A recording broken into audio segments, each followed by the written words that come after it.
No, še mi doma posedili na kavici, meni se čist nič ne da. Tudi meni ne. Ampak sama se ne bosta posnela.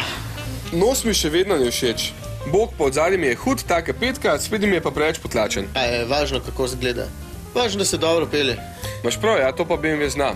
Veš kaj, dej bom jaz v testu povedal, da sem šel s tem v München pa nazaj, da mi je porabil 5,7 na 100 km, pa da je bil udoben, brez problemov, vse dela kot urica. Ok, ampak da bo dobro skupaj pasel, bom pa jaz rekel, da sem se z verjetno zelo podobno vožnjo kot ti do Budimpešte pripeljal s 7 litri. Super, dobro so postali ti bencinarji, a ne? Ja. Ok, pol ti to povej. Bom. Jaz bi imel tega rajši. A bencinarja? Se 2,5 € dražji? Seveda, samo 45 kW več. Če, koliko je to, 60 konjev? 61. Bistveno več užitkov ti nudi. Škaj, bom jaz vzel bencinarja pa 5 z dizlom. Kje se dobiva? Na poligonu. Grem jaz po stari tipa po avtocesti, ko spusi.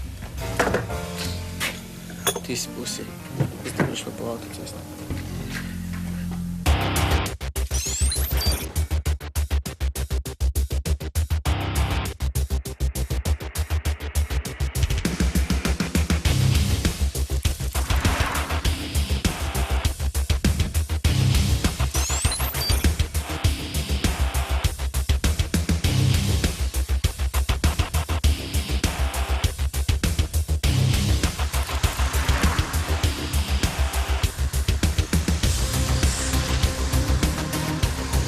Pri takšnih vozilih moraš biti ali ekstremno izbirčen ali pa imeti res slab dan, da najdeš kakšno napako. Razred malo bolj prestižnih družinskih vozil namreč za svoj denar res ponudi veliko. Od odličnih materialov, vrhunske izdelave, brezhibne ergonomije do učinkovitih in zmogljivih motorjev. Serija 3 je v primerjavi s predhodnico konkretno zrasla, kar se pozna predvsem tole znotraj. Celo zadaj se da normalno sedeti in v prtljažniku, ki je za 35 litrov večji od predhodnika in za 5 do 10 litrov večji kot pri konkurenci, lahko pripeljete kakšen večji kos prtljage. Tudi klop se perfektno zloži v razmerju 40-20-40 in tam je še fin rolo. Ja, brezhibno je tudi delano okolje.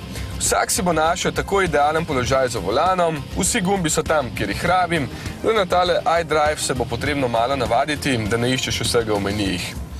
Sicer pa je tukaj malo gumbov, kar mi je zelo všeč, strogo nemško oblikovanje pač kaže na urejenost in resnost. Me pa moti, da ima sedež nastavljivo bočno, ne pa tudi ledvene opore.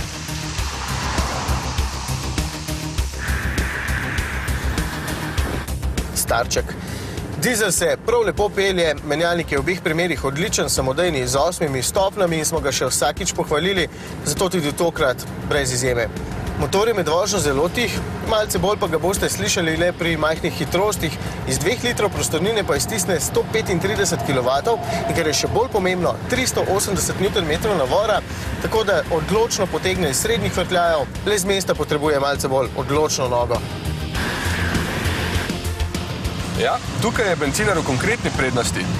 350 Nm navora ima že 500 vrtljajev nižje, zavrti pa se še 1500 vrtljajev više, torej ima večje delovno območje in veliko več užitka za voznika. Tudi pospešek je za dobro sekundo in pol boljši. Iz iste delovne prostornine iztisne kar 180 kW, pospeševanje pa spremlja krasen zvok, čeprav pogrešam tisto bolj žlahtno melodijo šestvaljnika.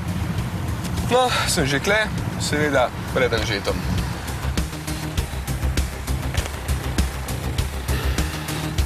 In, ti je všeč? Itak, če bi na leto naredil nekje do 15 000 km, bi ga imel rajši. Ja, verjamem, ampak tudi ta je fin in verjetno bodo ravno teh največ prodali.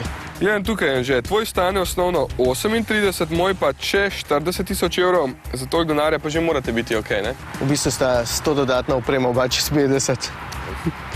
Zdaj mi daš ključe nazaj, ker vzameš tega. Ne. Pusi.